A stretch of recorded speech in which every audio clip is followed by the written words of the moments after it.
Hey, what is up guys? Welcome back to another video. Today we have here a blue Digimon deck to show for you guys. So this is something that's really interesting. It's a bit of a theoretical build of mine, and I generally like to test out different theories that I have for different cards that might synergize with one another.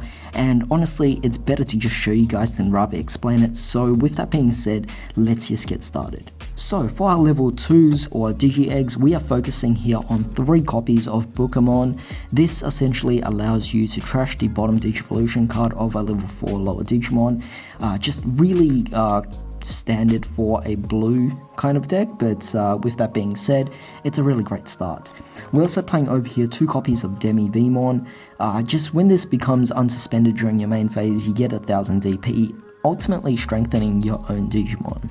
Now onto level 3s, we're playing 4 copies here of the Ragdoll. So your opponent can't reduce their Digivolution cost. This is going to be quite a big deal here because it definitely does slow down the opponent quite a bit. There are certain things out there that could definitely just put you on the bad side here. So with that being said, just having this is really nice. But with that being said, we also have here 4 copies of our Dracomon. Reveal 3 cards from your deck, and you could essentially just add one with Dramon in its name and place the remaining to the bottom of your deck. So it's really good for just searching out, and pretty much already reveals that this deck is going to be focused on Dramons going on. However, we are also playing over here 4 copies of Goldramon. When playing this card from your hand, you get to also reduce its memory cost by 1 for each of your opponent's Digimon with no Digivolution cards. So just a speedy way of actually going up here, but either way, it is definitely still quite a nice card to just push through with your deck in terms of Digivolving. As for level 4s, we're playing 4 copies here of Ikakumon. Really nice, again just focusing on trashing your opponent's Digivolution card. We're also playing over here 4 copies of the Airdramon. Really fantastic card. What I like about these types of cards is that from security at the end of the battle, you get to play it. I mean, that's a really amazing card. It's essentially just a free card. Of course, you get to also Digivolve, and I like the fact that this is also a Dramon card, allowing you to actually search it out from your Dracomon, which is definitely really nice. But I also wanted to bring up the fact that we're also playing 4 copies of Goldramon, which is also searchable as well. So that essentially means that 8 of our level 4, are actually searchable from our 1 level 3. So it's definitely really fantastic to actually have these. This one also allows you to play it from security without the memory cost, and on play, trigger, draw 2 cards. Fantastic for recovery, but these 2 essentially just allow you to speed out your Digimon as soon as possible, all the while reducing your opponent's Digivolutions down to nothing. So you're essentially preventing your opponents from pretty much using their inherited effects, and then you're also able to rush yourself out onto the board as well. Definitely really fantastic there, really fast, and just is absolutely amazing. Now moving on to level 5s, we have over here our 2 Marine Chimeramons.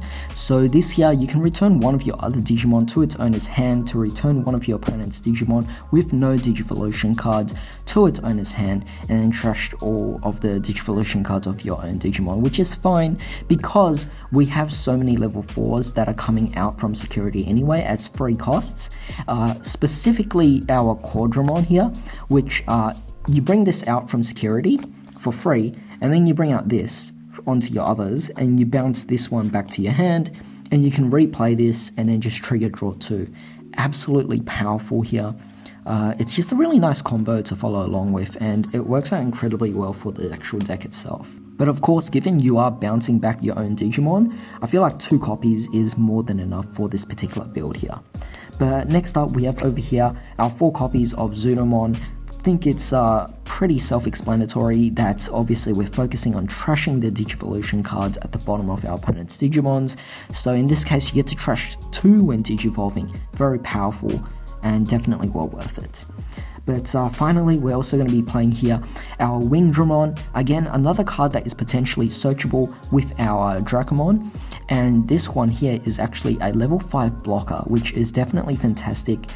So yeah, it definitely works out incredibly well for this particular build. Now as for level 6s, we're going to be playing here 4 copies of Goldramon. Again, another card that we can potentially search out. However, during your turn, once per turn, when you play another Digimon, you get to unsuspend this Digimon. Very nice here because essentially you can attack using this. Most likely you're going to attack one of your opponent's suspended Digimons, and then you can play one of your other Digimon and unsuspend this and then just go for the security. Definitely really nice, definitely just a really worthwhile combo.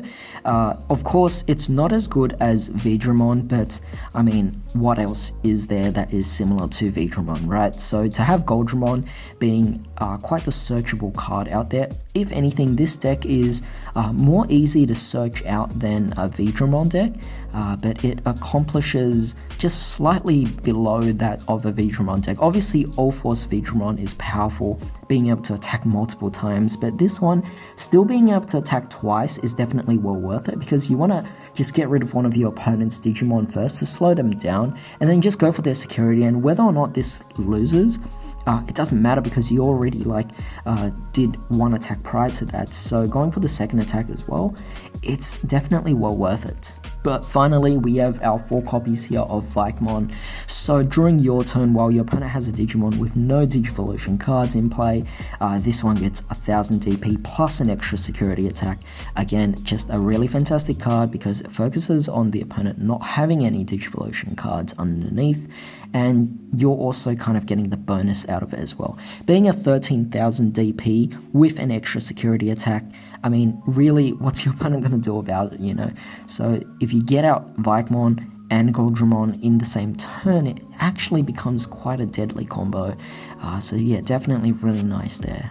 Now as for Tamers, we're going to be playing 2 copies of Mount Ishtar. Fantastic cards here, obviously allowing you to gain 1 memory, again focusing on the lack of Digivolution cards that your opponent would have. But we're also playing here 2 copies of Davis. I feel like this card is definitely well worth it. In conjunction together, they do make themselves really fantastic. So yeah, definitely works out quite well for this actual deck itself. Alright, so to wrap it up with the option cards, we're going to be playing 2 copies of Kakata's Breath. Pretty self-explanatory card, just a really amazing card to actually have. And we're playing 2 copies here of Howling Crusher as well, also really amazing. Both of them, mainly you want to get them active in the security zone, so hopefully you actually do get them in the security zone rather than actually drawing it. But if you do need to draw it and actually play it itself, it is definitely also very nice as well. I mean, it's always that extra option, but mainly, yes, you do want these in your security, but playing the 4 copies like this is definitely really fantastic and definitely will help you out in this particular deck and the way it actually meant to go about. So with that being said, this is pretty much the deck profile here, so I do hope you guys actually have fun with this particular build. It's not intended to be one of the more competitive builds out there. If you want to build a competitive blue deck, go for Goldramon. It is definitely very powerful because you go to multiple attacks, but sometimes you just want to change the pace, you just want to have a break from the actual competitive scene itself, so let's go for something that's more casual.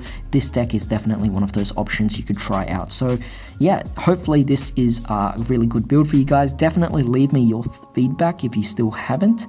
But yeah, do subscribe if you still haven't onto this channel yet as well. And if you guys enjoyed this video, definitely drop a like and share. But with that being said, thanks for joining me today. I hope you all have a great day. I will see you all next time.